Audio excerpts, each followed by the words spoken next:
Game one of the NBA Finals has concluded. Knicks come out on top. They take home court away from the Spurs. And I'm not going to say I'm completely surprised, but it definitely did catch me off guard because I do pick the Spurs to win this series in either 6 or 7 games. And Knicks come out, they had started out kind of slow in the beginning of the game, came up to the lead and even to tie it around halftime and stuff. And then again, third quarter they came back, they dropped down again, and the fourth quarter came back up. So it's just a game of runs all together. That's a story in basketball. That's kind of how it always goes. Who can go on the biggest runs, and the Knicks happen to go out on the biggest runs and happen to come out on top. Now I did talk about this in YouTube shorts as well as on my TikTok. If you guys want to check out those versions, those were like condensed 3-minute versions. But I wanted to get like my full, actual, in-depth, knowledge on how the game went and how I think things should go, with the series going forward and things like that.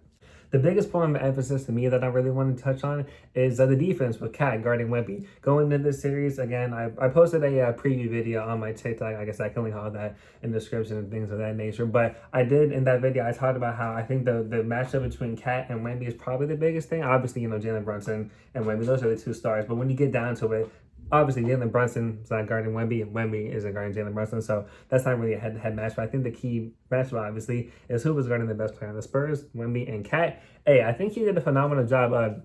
He took the box score. It does say that Wemby shot, I believe, I'm sorry. He has 26 points, 12 rebounds, I believe, 3 blocks. But if you look at what he shot from the field, he shot 6 of 21 from the field.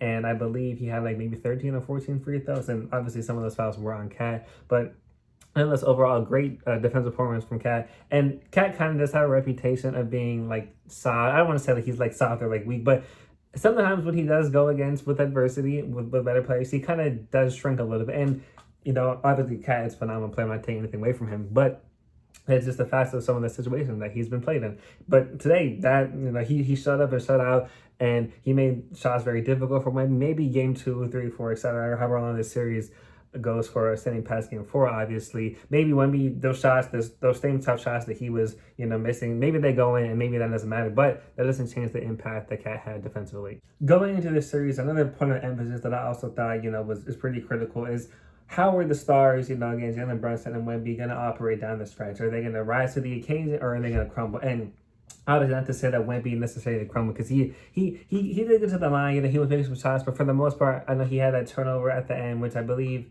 this one the score was 101-95, if I'm not mistaken, and obviously that led to the Knicks scoring, and the game kind of got out of hand at that point. But obviously, it's just one turnover that doesn't speak on his performance. I think overall he had I'd say a mediocre offensive game. Obviously, the defensive presence is going to be there. He's going to whenever anyone tries to come to the paint and Wemby's there, they just do a 360. I know Mike Breen and everyone kept saying that on commentary, but like they literally get not a 360, a 180, because a 360 they just turn and they'd be facing the basket again. They do a 180 and they would just run away. So obviously the defensive impact will run me. They'll never be denied. Offensively, again, if you check the box score, he had 26 points, but the way that he got us, it was a rough 26 points. Like I said, most of those came from free throws because he made 6 shots, 14 free throws, 6 to 21 total. So it was a rough night for him. I think he will bounce back. I don't think, I think, Wemby is a guy who he loves the game of basketball. And I know he beats himself up when he loses or, a match that doesn't go his way. So I think he definitely will. I think he will improve. I mean,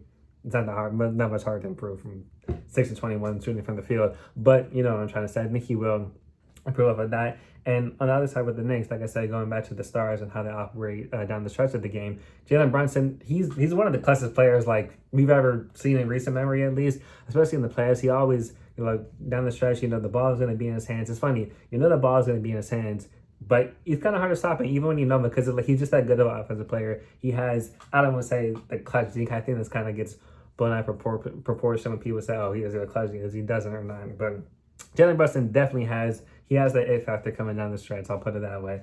And he hit that 3. I don't remember the score and the circumstance to make that 3, but I believe, I can't remember if it was either to take the lead or, extend, but regardless, it was a clutch 3. And I know that kind of floater he hit, I don't know if it was Wemby on his back, but someone was on it behind him and he, kind of was fading away and he hit that maybe, that I know that for sure extended the lead. But, he could always find a way to will his team the victory down the stretch. And at the end of the day, obviously role players, they do matter, especially now in this current era of NBA. You do have to have a team that's, cohesive. You can't have back in the old days where it's a super team, you have like the 1 main guy or 2 main guys or 3, whatever, what have you. and the rest can be, they can have me and a couple other guys off the street, and they'll be all right. That doesn't really work as much anymore. But at the same time, down the stretch, you're gonna need your best player to step up to rise to the occasion. You don't have to put the game into, no disrespect, OG Anunoby's hands, like Hell Bridges' hands, or even Landry Shaman, because you don't have to put in his hands. Same time as Spurs. You want the ball to be in Wemby's hands. You want your best player to take the best shots, because you pay these guys, you pay them, the hundreds of $1 billion or however many, they be making. You pay them that much money. You don't pay them that much money just for them to, kick it to, I don't know, a random guy in the corner. And that's funny because I'm a LeBron fan and he has done that before, but that's not the point I'm trying to make. Anyways, so shout out to Jalen Brunson for hitting this clutch touch down the stretch. Another player that I want to tip my cap to, obviously Spurs on the lose, but I can still give love to the players on the losing team. Dylan Harper showed up, man. Rookie, he had 16 points out of it, 16, 8, and 1, I believe was his stat line. And at some points, he was the Spurs' best player on offense. Obviously, like I said earlier, Wemby, it's kind of hard to get past his impact on defense. It's just probably it's never going to happen as long as he's the best player on the Spurs, which however many years he'll play, he'll be the best player on the team, barring some crazy, star comes up. But that's besides the point.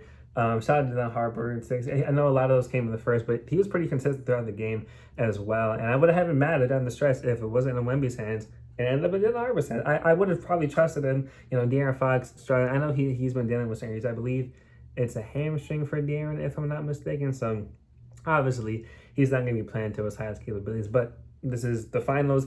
Everyone's probably has some sort of ailment that they have at this point. On both sides, on both teams. So I must have I can give him an excuse. I kind of can. But at the same time, like if you're that hurt to the point where they can't shoot really effectively, and I mean obviously he's there. He's a ball handler. He can play things and facilitate and make things easier for the other players. I don't want to knock him on that. But if it's truly hampering you, I'd rather you guys not play. I know people want to say, oh, well, I want to put on my best effort. It's the NBA Finals. But is it really your best effort if you're hurting the team more than you're helping? So, yeah. Also, shout out to Julian Champagne. Man, he been knocking that thing down.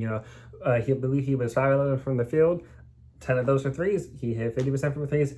Another point of emphasis actually for the Spurs, or I guess a lack of emphasis, they shot like shit from three. I couldn't say the exact number, but I know I recently think it's 10, but it already blew past my mind. But they shot like shit. The Knicks didn't particularly shoot that well either, but at the end of the day, at the end of the stretch, Jalen Brunson made that three, and the Spurs were bricking. So it doesn't really matter at that point. But I am interested to see how game 2 goes. Obviously, Knicks still home court, so they're kind of playing with what's the term, with house money at this point. So if they split, I'm sure the Knicks will come home, back to New York, back into the Garden, and they'll be happy as hell to split this. But I think the Spurs.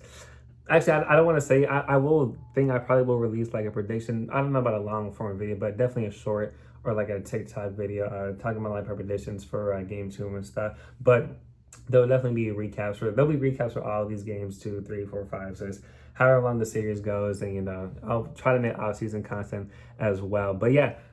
Exciting game 1. Let me know what y'all guys thought about that, about game 1 in the comments. And yeah, peace.